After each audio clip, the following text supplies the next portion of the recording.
So finally, after 300 kilometers of that crazy dirt, dusty road, I made it to San Ignacio. That's where I started the last episode, from Cáceres, crossed the border, and then the long, very long dirt road.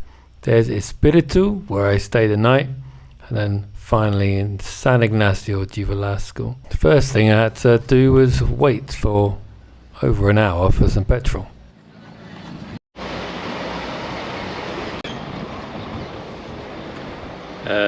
Having a little stop at the petrol station here, and just thought I'd say something about the interesting petrol charging system in Bolivia. It's really cheap in Bolivia if you're Bolivian. Yeah, foreigners pay $1.20 for a litre, but if you're Bolivian then you pay something like 30 cents. And there's always soldiers at petrol stations checking everything's going right, and foreigners have to show their ID and they register the plate and everything. I've only been charged the foreigner price once, and I've filled up 3 times there. So just now, so I had a little conversation with the fuel guy and I didn't understand everything he said. Something like, oh, we can't register you or something. My Spanish is not going well. And he said we can still give you fuel though. I thought he was going to say no, because last time I came to Bolivia it was a big problem. Sometimes I would go to petrol stations and they would say, we can't give you fuel because the computer system's not working, we can't register you. That happened several times. One time in La Paz, I went to like 5-6 petrol stations and none of them could give me fuel. It was crazy. But the last 2 times they've just given me the Bolivian price and not registered me or anything. So I just paid 30 cents, 22p for a litre, per litre. Let's hope this continues for a while. And after San Ignacio, I'd be carrying on through Bolivia to Santa Cruz de la Sierra, and then the mountains begin onto Sucre, onto Potosi, and the real goal I wanted to reach was Uyuni, where the salt flats are. Good morning.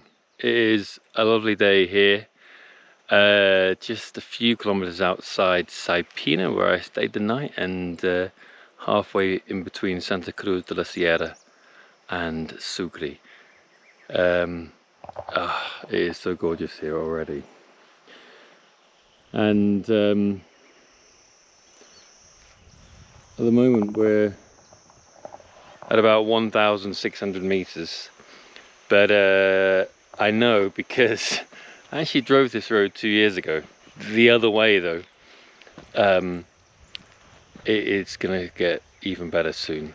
This is just the foothills of the Andes, 1,600 meters. Where I'm gonna end up at the end of the day is another, I think Sucre is another 1,000 meters up. It's only 4 hours drive away, but yeah, the climb is big and is beautiful. I do need to be a bit careful because zone of geological instability. There are many places where there's some rocks on the road, some small, some big. Could be a bit exciting for the drive. Hopefully not. No, I think it's just going to be beautiful view after beautiful view actually. Let's get going.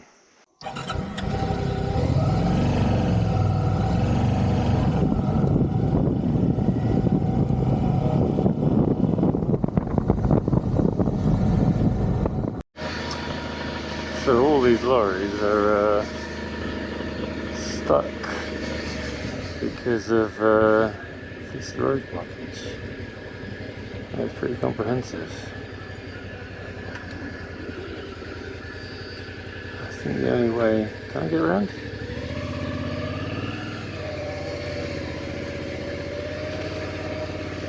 A bit cheeky. I don't think it's aimed at me. Oosh.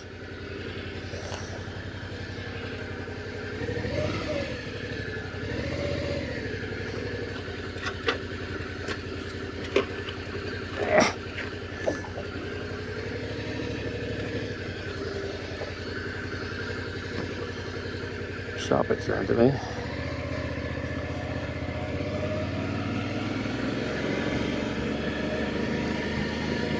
Phew. And here's some more. Yeah, they're really doing their best.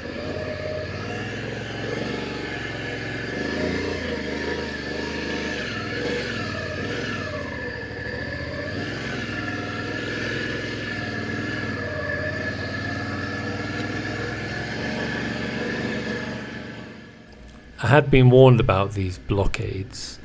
They were actually at this point all over the country, although mostly focused around the city of Cochabamba, which was a little northwest of the route that I was taking. However, they were definitely disrupting my progress. These protests had been prompted by the former president, so I was told, who wanted to be re-elected for a third time, even though that's not actually allowed. So to get his way, he's disrupting the infrastructure as much as possible. Of course, these blockades have a massive effect on the country, and that's partly why there's petrol crisis at the same time. Lorries, buses, cars are obviously totally unable to get past these blockades. However, on a motorbike, and being a foreigner, people are slightly more friendly with me, and I was able to get past. I asked what these protests are about, and I was told everything. Almost at the end there. Look at those spikes though. If one of those goes to my tyre, that is it.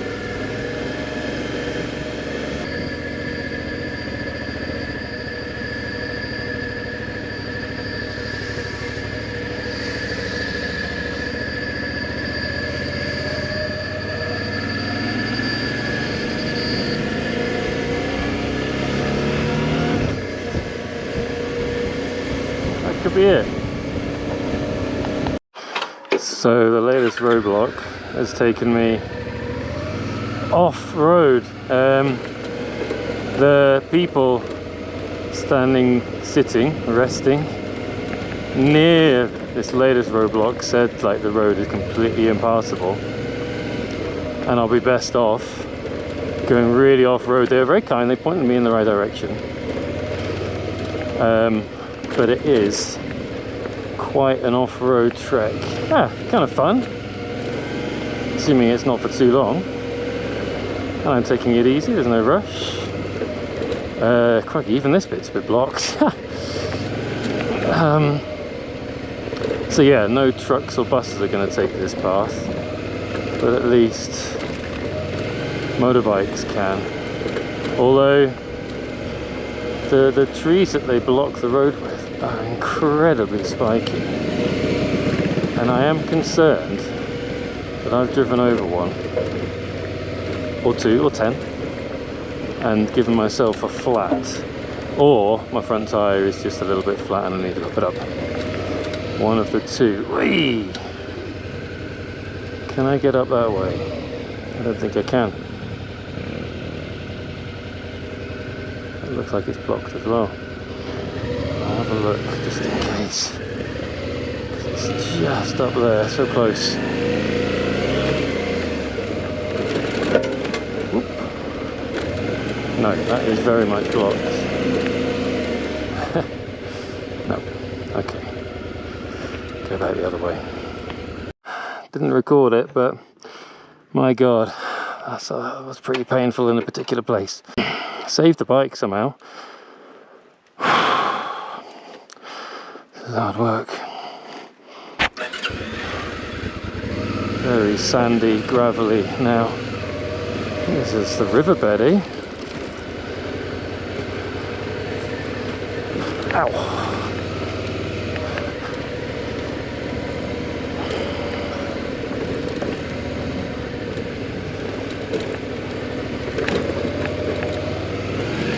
Whoa. I don't know whether you can tell the skids when I'm driving, but that was another very close one. And Still the end is not in sight.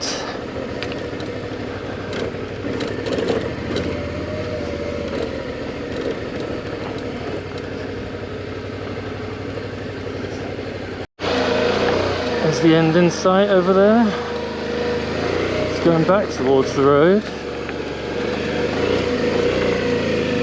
Yes.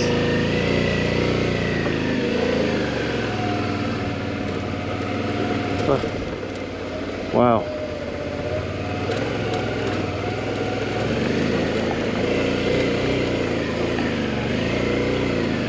And then let's stop and check the tires.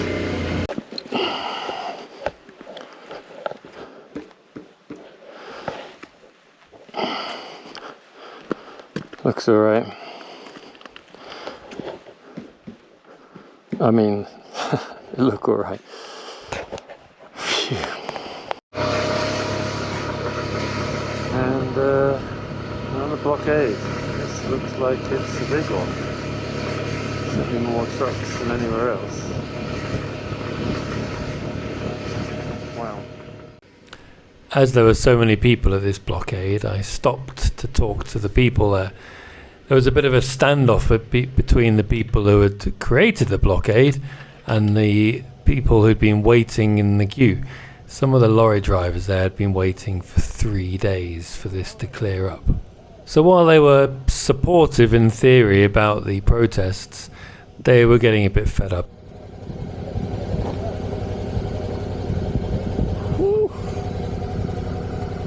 Cerca.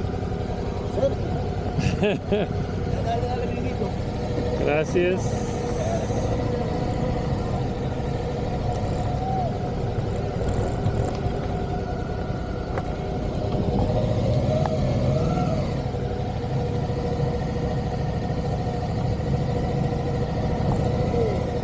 Gracias, señor. Chao, chao. Gracias.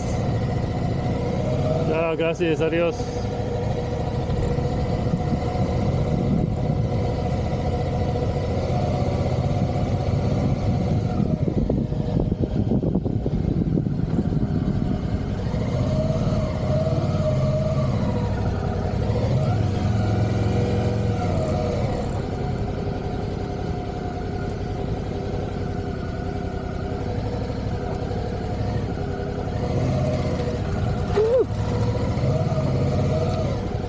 Gracias, muchas gracias por Sochi.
All right, it's been a fun day of road blockages, getting past those ones that people have set up themselves. And I was just speaking to one guy there.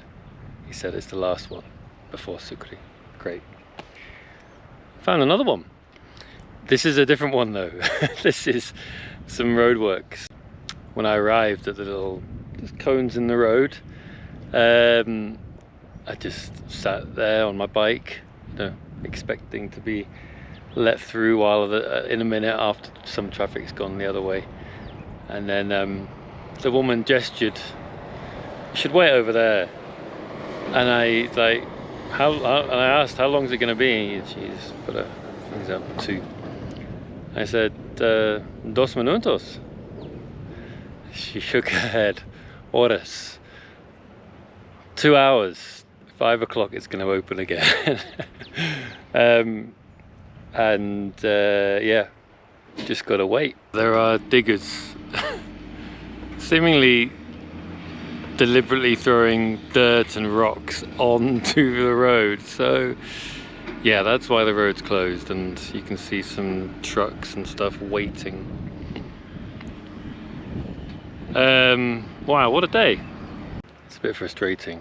I'm supposed to be couch surfing in Sucre, and I think I said I'd arrive at 5, but I'm not going to get through till 5, and then it's still hour and a half, 2 hours drive. But yeah, so unfortunately it'll be dark. Driving again when it's dark. I keep trying to avoid it, and I keep managing to do it. Very, very impressive. In the end, I did make it to Sucre before it got dark, and I wasn't too late to meet my couch surfing host, Omar, and it was a really great evening with him and his friends. He's an incredible guy, Omar, and at some point in the evening, he and his friends sang and danced a traditional Bolivian song.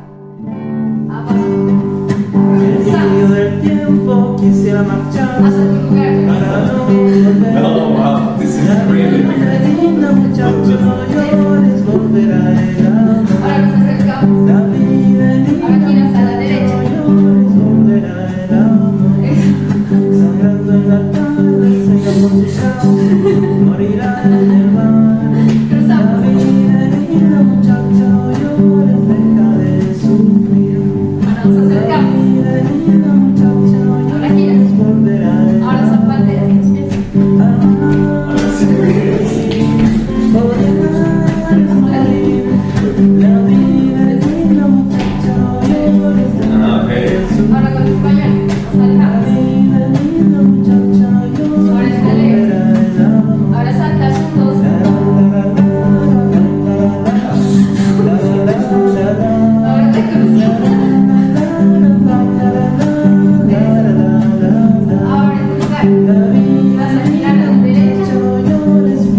And after leaving Sucre and then Potosi, there weren't any other problems on the roads. The only blockades that I encountered were from llamas, which isn't the worst kind of blockade, really.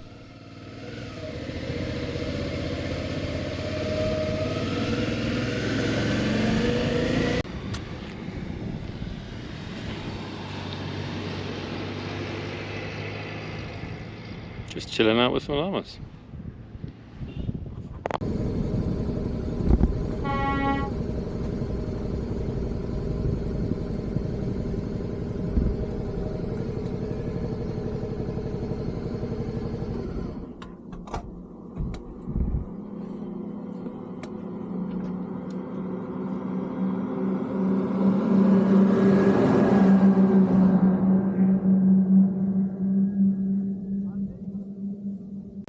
I am really quiet in the middle of nowhere right now, and it's beautiful.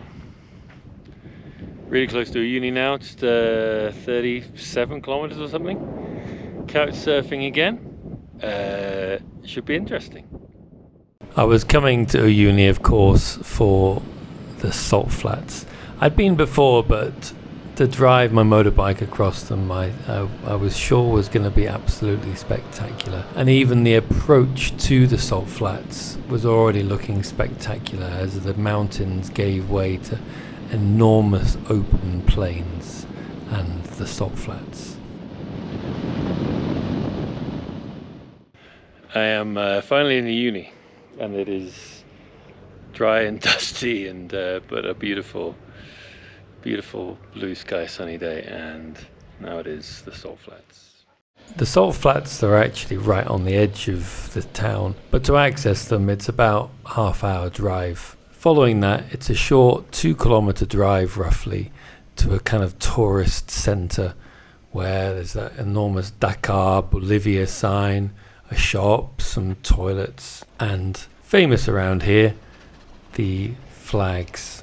After a quick visit, I continued my way and just drove towards the middle of the salt flats.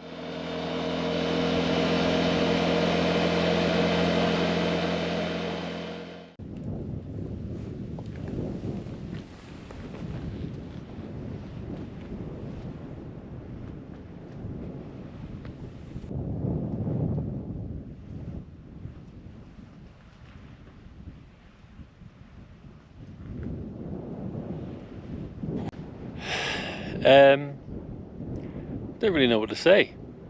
This place is just crazy. I've been driving from over that way. I've gone about 10-15 kilometers. And then if I carried on that way, it goes on for another 100 kilometers or something. So I don't think I'll do all of that today. But I'll just drive around a little bit more and enjoy the silence, enjoy the nothingness, enjoy this absolutely unique place.